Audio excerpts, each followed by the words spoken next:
Hello friends, welcome to இது உங்கள் சமையல். இன்னைக்கு சூப்பரான குருமா ரெசிபிங்க. இது ஒரு 5லேருந்து 7 நிமிஷத்துக்குள்ள செஞ்சு முடிச்சிடலாம். அந்த அளவுக்கு ரொம்ப ரொம்ப ஈஸி.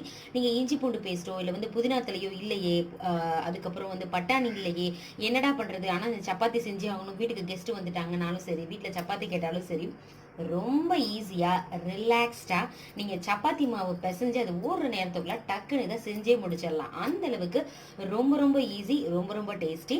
சரி வாங்க, அப்படி என்ன குருமா ரெசிபி அப்படின்னு சொல்லிட்டு வீடியோக்குள்ள போயிட்டு சட்டன் பார்த்துடலாம். அதுக்கு முன்னாடி நம்ம இது உங்கள் சமையல் சேனலை சப்ஸ்கிரைப் பண்ணாதவங்க சப்ஸ்கிரைப் பண்ணிடுங்க, பக்கத்தில் உள்ள பெல் பட்டனையும் கிளிக் பண்ணிடுங்க. நம்ம நாட்காட்டி சேனலையும் புது புது வீடியோஸ் போட்டுட்டு இருக்கேன், நீங்க பார்க்கல அப்படின்னா இந்த டிஸ்கிரிப்ஷன் கீழே லிங்க் தரேன், எங்க போய் பாருங்க. சரி வாங்க, இந்த குருமா எப்படி செய்யலாம்னு பார்த்துடலாம். ஒரு மிக்சி ஜார் எடுத்துக்கலாம். எடுத்துட்டு ஒரு கைப்பிடி அளவு தேங்காய் இருக்கிற மாதிரி சேர்த்துக்கோங்க. ஒரு 3 சில் இருக்கும்.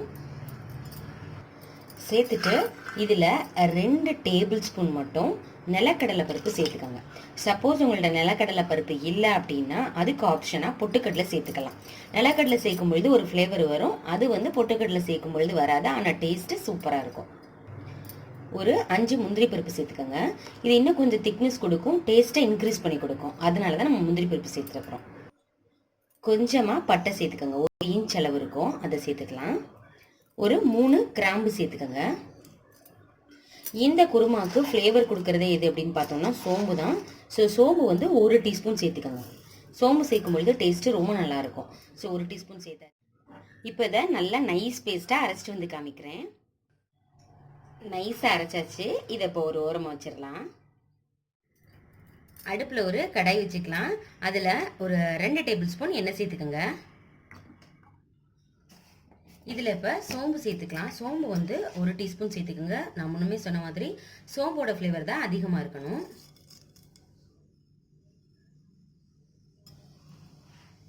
இதில் கொஞ்சமாக கல்பாசி சேர்த்துக்கலாம். கல்பாசியோட ஃப்ளேவரும் நல்லாயிருக்கும். ஒரு பெரிய வெங்காயத்தை நீள நீளமாக கட் பண்ணி இதில் சேர்க்குங்க. வெங்காயம் கொஞ்சம் பொன்னிறமாகட்டும், அது வரைக்கும் நல்லா வதக்கி விடலாம். ஒரு தக்காளியை இந்த மாதிரி நீளமாக கட் பண்ணி இதில் சேர்த்துக்கலாம். சின்னதாக இருந்தது அப்படின்னா 2 சேர்த்துக்கோங்க. ரொம்ப புளிப்பாக இருந்தாலும் நல்லா இருக்காது, அதனால் இந்தளவு மட்டும் சேர்த்துக்கோங்க, கரெக்டாக இருக்கும்.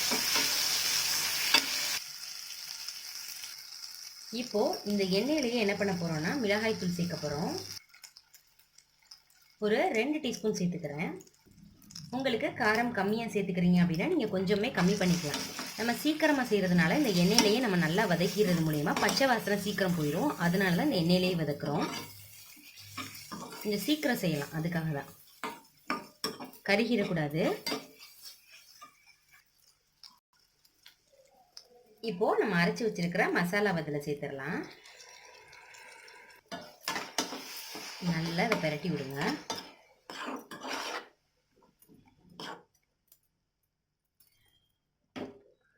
இன்னும் கொஞ்சம் தண்ணி சேர்த்துக்கோங்க. மிக்சி ஜாரில் ஒட்டியிருக்குள்ளையே அதுலேயே தண்ணி சேர்த்து நான் சேர்த்துட்டேன். தண்ணி தேவையான அளவு சேர்த்துட்டு இப்போ இதுக்கு தேவையான அளவு உப்பு சேர்த்துக்கலாம். லாஸ்ட்டு ஒரு ஃப்ளேவருக்காக சிக்கன் மசாலா கொஞ்சம் சேர்த்துக்கோங்க. நீங்கள் உங்கள்கிட்ட இல்லைன்னா கடையில் ஆச்சி சிக்கன் மசாலா இருக்குல்ல, நீங்கள் அது கூட சேர்த்துக்கலாம். ஆச்சி சக்தி எதுனாலும் சரி சேர்த்துக்கலாம், நல்ல ஒரு ஃப்ளேவர் கொடுக்கும். இப்போ நல்லா கொதிக்க விட்டு இறக்கணும்னா சூப்பரான குருமாங்க. 5 நிமிஷத்தில் தானே அதை செஞ்சு வைத்தனா இவ்வளோ டேஸ்ட்டாக இருக்குது அப்படிங்கிற லெவலுக்கு இருக்கும். ஆனால் நல்லா கொதிக்க மட்டும் விட்டுறணும். கொதிக்க விட்டு பாருங்கள், லைட்டாக கொதிக்குதில்ல, இந்த ஸ்டேஜ்லேயே அமுத்திடாமல் ஒரு 2 நிமிஷத்துக்கு நல்லா தலன்னு கொதிக்க விட்டுட்டிங்கன்னா சூப்பரான குருமா ரெடி ஆயிடும். நல்லா கொதிச்சிருச்சு. இஞ்சி பூண்டு இல்லாமல் புதினா தலை இல்லாமல் இவ்வளோ டேஸ்டியான குருமாவா நீங்களும் செஞ்சு பாருங்கள். நம்ம எல்லாத்துக்கும் சால்னா பிடிக்கும் இல்லையா, அந்த டச் இதில் இருக்கும். இப்போ இது ஒரு பவுலுக்கு ட்ரான்ஸ்ஃபர் பண்ணிட்டு காமிக்கிறேன். பவுலுக்கும் ட்ரான்ஸ்ஃபர் பண்ணியாச்சு. பாருங்களேன், பார்க்குறதுக்கே சூப்பராக இருக்குது, டேஸ்ட்டும் ரொம்ப நல்லா இருக்கும். என்னடா அது கொஞ்ச நேரத்தில் இவ்வளோ டேஸ்ட்டாக அப்படின்ற அளவுக்கு இருக்கும். நீங்களும் இதே மாதிரியே ட்ரை பண்ணி பாருங்கள். ட்ரை பண்ணி பார்த்துட்டு எப்படி இருந்துச்சு அப்படின்னு சொல்லிட்டு கமெண்ட் பண்ணுங்கள். உங்கள் ஃப்ரெண்ட்ஸ் அண்ட் ரிலேட்டிவ்ஸ் கூட ஷேர் பண்ணுங்கள். இந்த வீடியோ உங்களுக்கு பிடிச்சிருக்கும்னு நினைக்கிறேன். பிடிச்சிருந்துச்சுன்னா இது உங்கள் சமையலுக்கு சப்ஸ்கிரைப் பண்ணுங்கள், லைக் பண்ணுங்கள். இதே மாதிரி இன்னொரு இன்ட்ரெஸ்டிங்கான வீடியோவில் பார்க்கலாம். தேங்க்யூ ஃப்ரெண்ட்ஸ், பாய்.